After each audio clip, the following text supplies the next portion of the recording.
Kos Putri Melati berdiri di ujung gang yang terlalu sempit untuk dua motor berpapasan.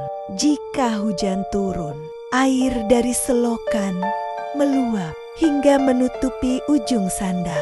Jika panas, gang itu berbau lumpur tua yang mengering lalu basah lagi. Siklus yang tidak pernah selesai. Di belakang kos mengalir sungai kecil. Orang menyebutnya sungai, tapi lebih tepat disebut saluran panjang yang lupa tujuan. Airnya hitam kehijauan, permukaannya tenang, terlalu tenang. Tidak ada riak, bahkan saat angin bertiup. Alia pertama kali melihat sungai itu saat survei kos. Ada perasaan aneh saat menatap airnya, seperti sedang ditatap balik. Kamar mandi bersama berada di ujung lorong, paling jauh, paling lembab, paling dekat dengan sungai. Pintunya dari kayu tipis, gagangnya dingin meski siang. Hari pertama, Alia mengira lantainya basah karena baru dipakai. Hari kedua, ia mengira ada kebocoran. Hari ketiga, ia sadar lantai itu selalu basah.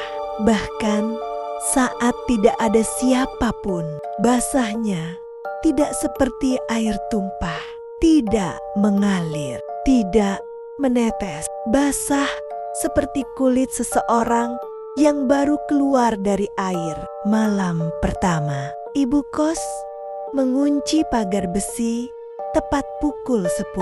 Kalau bisa, katanya sambil memutar gembok, jangan mandi lewat jam 11. Alia tersenyum sopan. Mitos. Ja?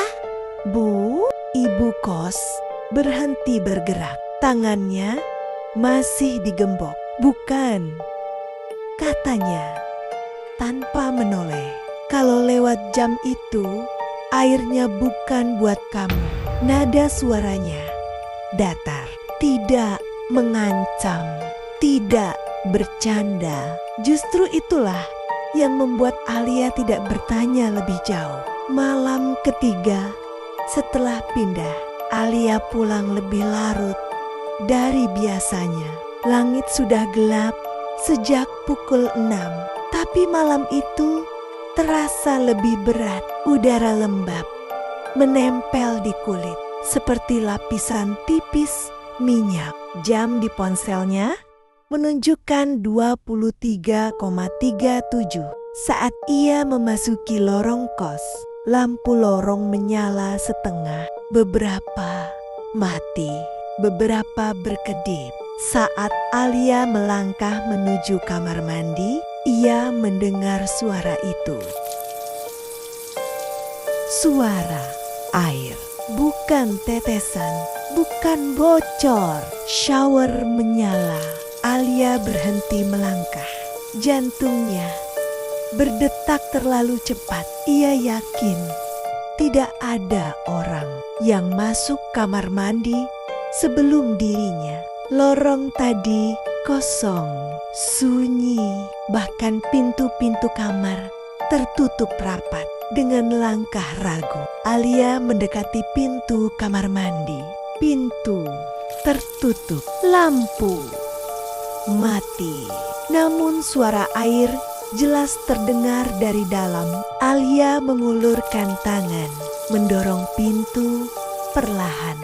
Begitu pintu terbuka, air berhenti mendadak total, seolah seseorang baru saja memutar keran ke posisi mati. Di dalam, lantai basah, bukan genangan, tapi basah merata. Cermin berembun penuh. Udara di ruangan itu dingin, terlalu dingin untuk kamar mandi kos. Dan di balik embun cermin, Alia melihat sesuatu yang membuat lututnya melemah. Bekas telapak tangan, kecil, jarinya panjang, Telapak itu menempel di cermin bagian bawah, seolah pemiliknya tidak cukup tinggi untuk menjangkau lebih atas. Alia mundur, menutup pintu, tidak mandi malam itu. Sejak malam itu, Alia mulai memperhatikan hal-hal kecil. Tidak ada satupun penghuni kos yang mandi setelah jam 11, bahkan yang pulang kerja malam, bahkan yang habis kehujanan, bahkan yang baru pulang dari perjalanan jauh. Mereka menunggu pagi atau hanya mengelap tubuh dengan handuk basah di kamar masing-masing. Alia mencoba bertanya pada Mira, penghuni lama yang kamarnya tepat di seberang kamar mandi. "Kak, kenapa sih nggak ada yang mandi malam?" Mira terdiam cukup lama sebelum menjawab, karena setelah jam 11, katanya pelan, yang mandi sering bukan orang. Alia menelan ludah. Maksudnya? Mira menatap pintu kamar mandi, lalu berbisik. Mereka kelihatan seperti orang, tapi airnya bukan air kita. Malam berikutnya, Alia bermimpi. Dalam mimpi itu, ia berdiri di kamar mandi kos. Lampu menyala redup. Tirai shower bergerak pelan. Meski tidak ada angin, shower menyala. Air mengalir deras. Namun airnya dingin, seperti air sungai. Alia menunduk. Kakinya tidak menyentuh lantai. Ia mengambang beberapa senti di atas keramik saat ia mengangkat kepala dan menatap cermin. Pantulannya tidak langsung bergerak. Butuh 1 detik, 2 detik. Lalu pantulan itu tersenyum. Di belakang pantulannya berdiri sosok kecil, kurus. Rambutnya panjang, menempel di wajah seperti rumput sungai. Sosok itu berbisik dari dalam cermin. Airnya masih dingin. Alia terbangun dengan napas tersengal. Punggungnya basah, bukan keringat, air. Penghuni baru datang di hari Senin sore. Namanya Rani, mahasiswi tingkat akhir, pindahan dari kos lain yang lebih dekat kampus. Rambutnya selalu diikat tinggi, langkahnya cepat, dan cara bicaranya seperti orang yang terbiasa menyelesaikan masalah dengan logika. "Ada kamar kosong kan?" tanyanya pada ibu kos. Alia memperhatikan dari ujung lorong. Rani tersenyum ramah, tapi matanya cepat menilai sekitar. Lorong yang lembab, cat mengelupas, dan pintu kamar mandi di ujung yang seperti selalu lebih gelap dari seharusnya. Malam pertama, Alia mendengar Rani tertawa di dapur bersama penghuni lain. "Masa mandi malam aja dilarang?" kata Rani sambil menyeduh kopi. Kayak film horor, tidak ada yang tertawa balik. Mira hanya menunduk, pura-pura sibuk dengan ponselnya. Malam kedua Rani di kos, Alia sedang duduk di kasurnya, memeriksa jam berulang kali tanpa sadar. ke-23,18. Ia mendengar langkah cepat di lorong. Pintu kamar mandi dibuka. Lampu menyala dan beberapa detik kemudian shower menyala. Alia duduk tegak. Jam ponselnya berubah. ke-23,2. Air mengalir deras, terlalu deras. Bukan seperti orang mandi cepat, tapi seperti seseorang berdiri diam di bawah air, membiarkannya jatuh tanpa digerakkan. menit berlalu. 5 menit, 10 menit. Air tidak berhenti. Alia membuka pintu kamarnya sedikit. Lorong kosong. Tidak ada suara lain selain air. 5 menit lagi. Alia mengetuk pintu kamar mandi. "Rani," panggilnya pelan. Tidak ada jawaban. Air tetap mengalir. Alia merasakan sesuatu yang dingin merambat dari telapak kakinya. Ia mundur perlahan, lalu memanggil ibu kos. Ibu kos datang dengan wajah pucat. Ia tidak bertanya, tidak berteriak. Ia langsung mengambil kunci cadangan. Pintu kamar mandi dibuka paksa. Air masih mengalir. Tirai shower tertutup. Ibu kos menarik tirai itu dengan satu gerakan cepat. Di baliknya tidak ada siapa-siapa. Tidak ada Rani. Tidak ada tubuh. Tidak ada darah.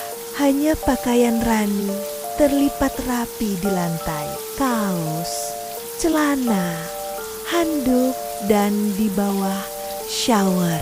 Lantai tidak terlihat. Keramiknya tertutup lapisan air keruh setinggi mata kaki, berwarna kehijauan, berbau sungai. Air itu tidak mengalir ke saluran pembuangan. Seolah kamar mandi itu lupa kemana seharusnya air pergi. Shower baru mati sendiri beberapa detik kemudian. Di cermin muncul tulisan samar dari embun, "Giliranku." Malam itu hujan tidak turun, namun sungai di belakang kos naik. Airnya menyentuh tembok belakang, mengeluarkan bau lumpur dan besi yang menusuk. Ibu kos duduk di teras, menatap sungai dengan mata kosong. "Dulu," katanya lirih, "yang hilang 1, sekarang sudah 2. Alia merasa mual. 2? Ibu kos menoleh. Anak kecil itu. Dan sekarang Rani. Alia sadar. Air tidak hanya mengingat. Air menghitung. Sejak malam itu, Alia sering mendengar suara dari kamar mandi. Bahkan saat ia tidak mendekat, suara air menetes. Padahal keran mati, suara napas. Padahal ruangan kosong. Dan kadang suara anak kecil menyenandungkan lagu yang tidak ia kenal. Saat Alia menempelkan telinga ke dinding kamarnya, suara itu terdengar lebih jelas, seperti berasal dari dalam tembok, dari pipa. Malam berikutnya, jam 23:49, Alia mendengar namanya dipanggil. Alia. Suara itu basah, berat, seperti tenggelam setengah.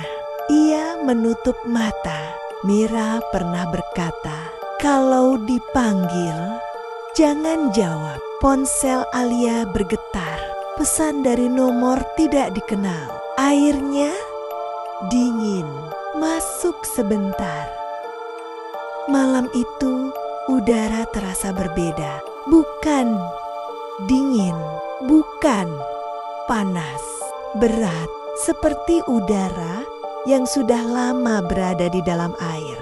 Jam dinding di kamar Alia menunjukkan ke 23:05. Ia baru saja pulang. Pakaian lengket oleh keringat. Rambutnya basah oleh hujan tipis yang entah sejak kapan turun. Padahal ramalan cuaca mengatakan tidak akan hujan malam itu. Saat Alia membuka pintu kamar, bau lembab langsung menyergap. Bau sungai. Padahal kamarnya berada di lantai 2. Ponselnya bergetar. Nomor tidak dikenal. Pesan masuk. Giliranmu hampir tiba. Alia menjatuhkan ponsel ke kasur. Alia tidak berniat mandi. Ia hanya ingin mengambil air minum dari dapur. Namun saat melangkah ke lorong, lampu kamar mandi di ujung lorong menyala sendiri. Cahaya kekuningannya tumpah ke lantai basah dan pintu kamar mandi yang selalu tertutup terbuka setengah.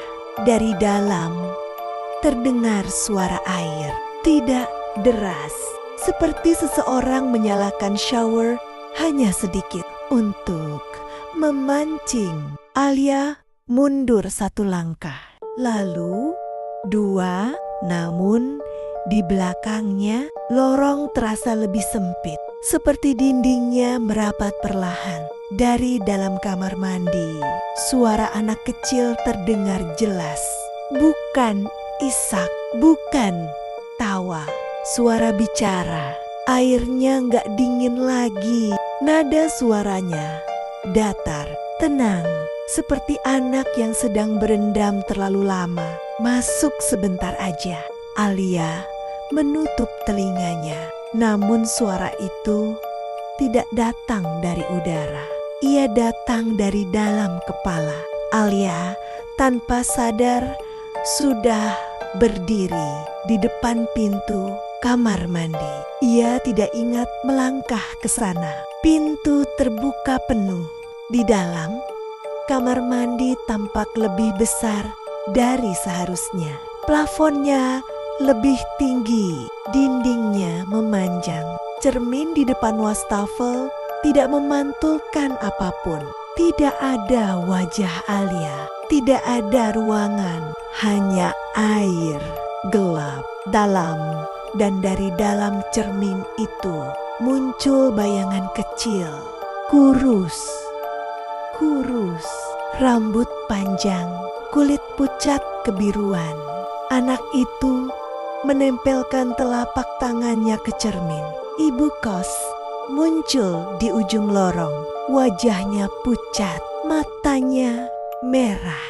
"Jangan masuk," katanya gemetar.